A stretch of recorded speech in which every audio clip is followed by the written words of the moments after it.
दोस्तों, इच्छा और जिज्ञासा दो ऐसी चीजें हैं जो कभी खत्म होने का नाम ही नहीं लेती। हम जितना अंतरिक्ष के बारे में जानते जा रहे हैं, हमारी जानने की जिज्ञासा और ज्यादा बढ़ती जा रही है। वैसे क्या आप जानते हैं कि एक समय प्लूटो यानी यम हमारे सोलर सिस्टम का 9वां ग्रह हुआ करता था, लेकिन अब वो प्लेनेट नहीं है। पर आखिर क्यों और कैसी है प्लूटो और उसके पार की दुनिया? आइए इन रहस्यों को एक एक करके विस्तार से जानते हैं। साथियों, 19 जनवरी 2006 को अमेरिकन स्पेस एजेंसी नासा ने न्यू होराइजन्स नाम का एक यान छोड़ा। यह यान 9 साल की एक लंबी रेस के बाद 14 जुलाई 2015 को 14 किलोमीटर प्रति सेकंड की गति से आगे बढ़ता हुआ प्लूटो पर कई ऐसे बड़े बड़े बर्फ के मैदान और उबड़ खाबड़ घाटियों का मंजर दिखा रहा था, जिसके बारे में वैज्ञानिकों ने कभी सपने में भी नहीं सोचा था। दोस्तों, प्लूटो पृथ्वी से करीब 5 अरब किलोमीटर की दूरी पर स्थित है। ये दूरी इतनी ज्यादा है कि काफी समय तक हमें प्लूटो और उसके पार की दुनिया के बारे में ठीक ठीक कुछ पता नहीं था। जब वैज्ञानिकों ने आसपास के प्लैनेट्स पर सैटेलाइट्स भेजकर उनका अध्ययन करना शुरू किया, तो उनके मन में प्लूटो को लेकर भी जिज्ञासा हुई और उन्होंने प्लूटो और उसके पार की दुनिया के बारे में पता लगाने के लिए एक मिशन भेजने का प्लान किया। लेकिन किसी भी सैटेलाइट्स के लिए यह मिशन इतना आसान नहीं होने वाला था, क्योंकि प्लूटो तक पहुंचने के लिए पृथ्वी और प्लूटो के बीच आने वाले सभी प्लैनेट्स और एस्ट्रॉइड्स का सामना सैटेलाइट्स को करना पड़ता। काफी कोशिशों के बाद आखिरकार 19 जनवरी 2006 को नासा ने न्यू होराइजन्स नाम का एक मिशन शुरू किया। न्यू होराइजन्स को प्लूटो और क्यूपर बेल्ट के बारे में अधिक जानकारी देने के लिए लॉन्च किया गया था। 9 साल के लंबे सफर के बाद इसने 4 जनवरी 2015 को प्लूटो से जुड़ी जानकारियां पृथ्वी पर भेजना शुरू किया था। न्यू होराइजन्स ने 20 करोड़ 30 लाख किलोमीटर की दूरी से ही प्लूटो का अध्ययन करना शुरू कर दिया था। इसने प्लूटो और उसके मून चारोन की फोटो भी खींची थी। हालांकि ये फोटो काफी दूर से खींची गई थी, जिस कारण ये धुंधली थी। लेकिन इस ब्लैक एंड व्हाइट फोटो में प्लूटो अपने मून चारोन की तुलना में काफी छोटे आकार का लग रहा था।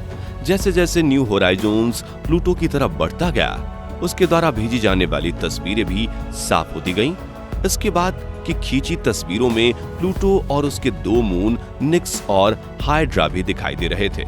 मई 2015 में जब यह यान प्लूटो से लगभग 5 करोड़ 50 लाख किलोमीटर दूर था, तो इसने प्लूटो की कुछ ऐसी तस्वीरें खींची थी जिसमें प्लूटो अपने अक्ष पर घूमता हुआ दिखाई दे रहा था। जब अंतरिक्ष यान ने 20 करोड़ 10 लाख किलोमीटर की दूरी तय कर ली, तब वैज्ञानिकों के लिए एक नई मुसीबत आ गई। दरअसल 11 मई 2015 से न्यू होराइजन्स ने कुछ ऐसे पिंडों की खोज की जिन्हें अभी तक देखा नहीं गया था और न ही इनके बारे में वैज्ञानिकों को कोई आइडिया था। इन पिंडों की यान से टकराने की आशंका वैज्ञानिकों के लिए चिंता का मुख्य विषय बन गई थी। जून 2015 में 1 करोड़ 80 लाख किलोमीटर दूरी से ली गई प्लूटो की इस तस्वीर में प्लूटो का वो हिस्सा दिखाई दिया जहां से न्यू होराइजन्स गुजरने वाला था। 4 जुलाई 2015 को न्यू होराइजन्स के सॉफ्टवेयर में कुछ खराबी आ गई, जिस कारण ये सेफ मोड में चला गया। सेफ मोड एक ऐसी स्टेज होती है जिसमें यान के सभी वैज्ञानिक परीक्षण बंद कर दिए जाते हैं, लेकिन खुशकिस्मती से जल्दी ही वैज्ञानिकों ने इसे ठीक कर लिया और 7 जुलाई 2015 को इसने फिर से वैज्ञानिक परीक्षण शुरू कर दिए। इसके बाद जैसे जैसे यान प्लूटो के पास जाता गया, हमें नई नई चौंका देने वाली तस्वीरें मिलने लगी और 14 जुलाई 2015 को आखिर वो पल आ गया जिसका हमें पिछले 9 सालों से इंतजार था। असल में इसी दिन न्यू होराइजन्स प्लूटो के सबसे पास से गुजरा। इस समय उसकी प्लूटो से दूरी महज 12,500 किलोमीटर थी। साथियों, इस समय यान 14 किलोमीटर प्रति सेकंड की गति से आगे बढ़ रहा था और तब न्यू होराइजन्स ने प्लूटो की जो तस्वीर ली, उसने वैज्ञानिकों का प्लूटो के प्रति पूरे दृष्टिकोण को ही बदल कर रख दिया। इन तस्वीरों में बड़े बड़े बर्फ के मैदान और उबड़ खाबड़ घाटियां भी नजर आईं। ये प्लूटो की वो दुनिया थी जो हम पहले बार देख रहे थे। इस तरह न्यू होराइजन्स ने सफलता के साथ अपने मिशन को पूरा कर लिया, लेकिन चूंकि अभी इसमें बहुत सारा फ्यूल बाकी था तो वैज्ञानिकों ने इसके मिशन को थोड़ा और आगे तक ले जाने का निर्णय लिया। अब इसे प्लूटो से भी आगे क्यूपर बेल्ट में स्थित एक अंतरिक्ष पिंड अल्टीमा थ्यूले के पास जाकर उससे जुड़ी हुई जानकारियों को इकट्ठा करना था। अल्टीमा थ्यूले हमारे लिए एक छोटी अंधेरों से भरी एक बिल्कुल अनजान चीज थी। इसके पहले नासा ऐसी किसी भी चीज के पास नहीं गया था जिसके बारे में कुछ पता ही ना हो। आप इसका अंदाजा इसी बात से लगा सकते हैं कि इससे पहले वैज्ञानिकों के पास अल्टीमा थ्यूले की आकृति और आकार को लेकर कोई भी जानकारी नहीं थी।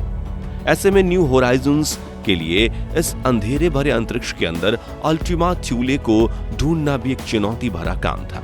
न्यू होराइजन्स इन तमाम चुनौतियों का सामना करते हुए 1 जनवरी 2019 को अल्टीमा थ्यूले के पास से होकर गुजरा।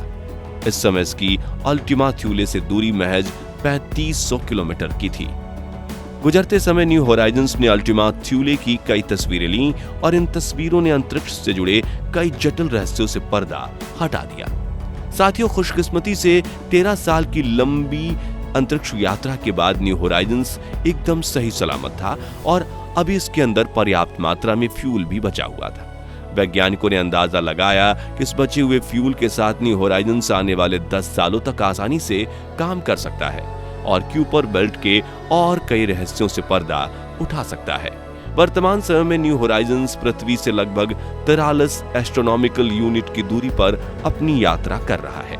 गौर करने वाली बात यह है कि पृथ्वी से सूर्य तक की दूरी को एक एस्ट्रोनॉमिकल यूनिट कहते हैं, यानी इस समय न्यू होराइजन्स की पृथ्वी से दूरी पृथ्वी से सूर्य तक की दूरी का 43 गुना है। इस समय से ये यान जिस रफ्तार से आगे बढ़ रहा है, अगर ये इसी रफ्तार से आगे बढ़ता रहे तो आने वाले 20 सालों यानी करीब 2043 तक ये हमारे सोलर सिस्टम को पार कर जाएगा और इंटरस्टेलर स्पेस में पहुंच जाएगा। हालांकि ऐसा नहीं है कि ये पहला ऐसा अंतरिक्ष यान है जो इंटरस्टेलर स्पेस में पहुंचने वाला है। इसके पहले भी 2 अंतरिक्ष यान वॉयेजर 1 और वॉयेजर 2 हमारे सोलर सिस्टम को पार करके इंटरस्टेलर स्पेस में जा चुके हैं, जो वैज्ञानिकों के लिए बहुत बड़ी उपलब्धि है। इंटरस्टेलर स्पेस अंतरिक्ष की वो जगह है जहां जाकर हमारे सूर्य का गुरुत्वाकर्षण ही खत्म हो जाता है। दोस्तों, न्यू होराइजन्स मिशन के अंदर वॉयेजर मिशन की तुलना में काफी उन्नत किस्म की तकनीक और उपकरणों का प्रयोग किया गया है। ऐसे में अगर न्यू होराइजन्स हमारे सोलर सिस्टम को पार करने में कामयाब हो जाता है तो ये यान इंटरस्टेलर स्पेस से जुड़े कई ऐसे सवालों के जवाब दे सकता है जो हमें वॉयेजर मिशन से नहीं मिल पाए थे। आपको बता दूं कि प्लूटो की खोज 1930 में हुई थी और यह इंसानों द्वारा क्यूपर बेल्ट में खोजी गई पहली वस्तु थी। इसे उस समय 9वां प्लेनेट तो बना लिया गया था, लेकिन दूरी ज्यादा होने के कारण यह हमेशा हमारे लिए एक अजीब वस्तु था। प्लूटो सोलर सिस्टम के बाकी प्लैनेट्स की तुलना में काफी छोटा है। इसका मास पृथ्वी के चंद्रमा के मास का कुल 1/6 है, जबकि इसका वॉल्यूम हमारे चंद्रमा का 1/3 ही है। प्लूटो अपने ऑर्बिट में कभी कभी नेपट्यून के बहुत पास आ जाता है तो कभी दूर चला जाता है। इसी कारण प्लूटो की सूर्य से दूरी लगभग 4.5 से 7.3 अरब किलोमीटर तक होती है और सूर्य के प्रकाश को यहाँ पहुँचने में लगभग 5.5 घंटे लगते हैं। प्लूटो के पास कुल 5 चंद्रमा हैं, जिनके नाम चारोन, स्टाइक्स, निक्स, कैरबेरोस और हाइड्रा है। चारोन को 1978 में खोजा गया था, वहीं जबकि निक्स और हाइड्रा की खोज 15 मई 2005 में हब्बल टेलीस्कोप ने की थी।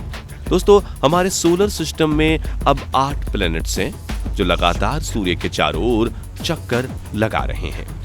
लेकिन प्लूटो या यम हमारे सोलर सिस्टम में एक ऐसा आकाशीय पिंड है जो सूर्य का चक्कर तो लगा रहा है, लेकिन हमने उसके प्लैनेट के दर्जे को अब खत्म कर दिया है। आपने बिल्कुल सही समझा।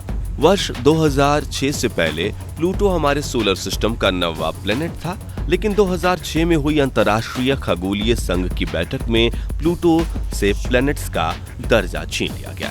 उसे बौने ग्रह यानी कि डॉर्फ प्लैनेट की श्रेणी में शामिल कर दिया गया था।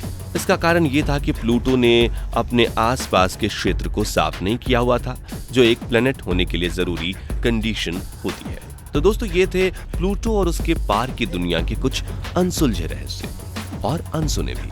आपको क्या लगता है, new Horizons mission Interstellar space में पहुंच पाएगा या नहीं? हमें कमेंट करके जरूर बताएं। और अगर आप भी चाहते हैं कि इंटरस्टेलर स्पेस के रहस्यों से पर्दा उठना चाहिए, तो वीडियो को लाइक और चैनल को सब्सक्राइब करें। अब मिलते हैं एक नई वीडियो में, तब तक के लिए गुड बाय।